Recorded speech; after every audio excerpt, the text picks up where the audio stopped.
The Vanderbilt University Divinity School is a distinctive place to study and to teach. It's a setting in which I have personally found great satisfaction during my 42-year career here. I arrived in '73 with a full head of hair and bell-bottom trousers. I had, after all, been living in California and Europe.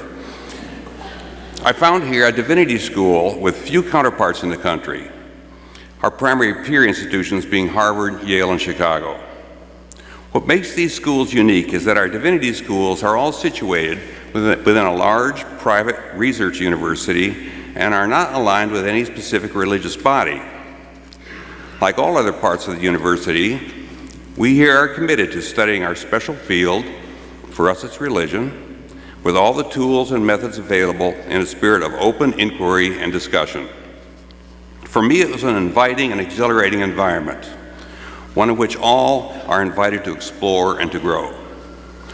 I was also privileged over these years to witness new waves of people coming into the field, changing forever the homogeneous makeup of faculty and students alike. When Vanderbilt University opened its doors in 1875, the Divinity School, at that time called the Biblical Department, was one of the 4 original schools. The university was founded by the Methodist Episcopal Church South and maintained this connection until 1914, when the university broke its ties with the church. The university as a whole, and the Divinity School with it, has ever since then remained a private university unaffiliated with any specific sponsoring religious body. That independence has put us on a distinctive course in this region of the country as we set our sights on civil rights issues, the status of women in society, pervasive poverty, and much more. Contrary to the conceptions of many, we are not a seminary supported by and answerable to a specific denomination or religion. Rather, as a divinity school, we have as our potential subject matter the endless range of religious traditions, organizations, and experiences from ancient times until the present and into the future.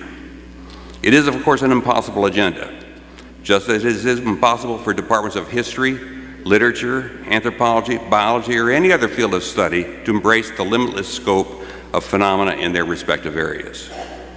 We select our own special subjects and traditions to study, and in our better moments, we realize the arbitrary and limited nature of our own proclivities.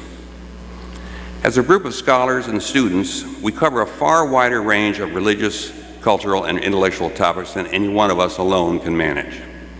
For example, we are committed to training Christian ministers, but this does not occur in a restrictive, doctrinaire manner.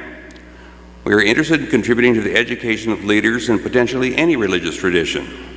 And we also understand that in the modern world, all those whom we train need to be aware of the vast diversity of religions and open to working with them as well. Consequently, we would welcome onto our faculty and into our student body persons from plausibly any tradition of belief or non-belief, and we embody a substantial diversity in this respect. This is a key difference between a non-exclusive divinity school and a seminary aligned with a specific denomination.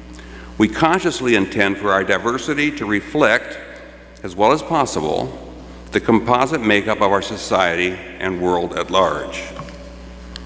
At the heart of our school is a set of commitments that faculty and students have developed over the past 50 years, and they are appropriately foregrounded at the very beginning of our school catalog and form a part of the enculturation of new students into the school's ethos. These commitments address some of the deepest, most profound problems of the contemporary world: racial injustice, ethnocentrism, gender-based and homophobic prejudice, religious antagonisms, ecological threats, the plight of the poor, the victims of violence, the imprisoned, and other disadvantaged groups. We recognize that such commitments not only define us as a school, but also actually draw many students and faculty to join us here. I've always found it gratifying to work daily with others whose values I share. It's no accident that so many of our students and graduates have chosen to work in nonprofit, justice-oriented agencies and centers. In fact, over 20 such organizations have been founded by our graduates to deal with persistent ills in our society: homelessness, poverty, racial conflict, rape and sexual abuse, the sex industry, prison reform, environmental degradation, and more. So what it means to study and teach here is founded on these common commitments and on our school's location in the university. And it has brought me personally immense satisfaction and fulfillment now as I look back on my years on the faculty. I found the Divinity School to be an intellectually stimulating environment, largely because we are part of a major university, but also because we have an expansive vision. Yes, we've had our share of conflicts and controversies.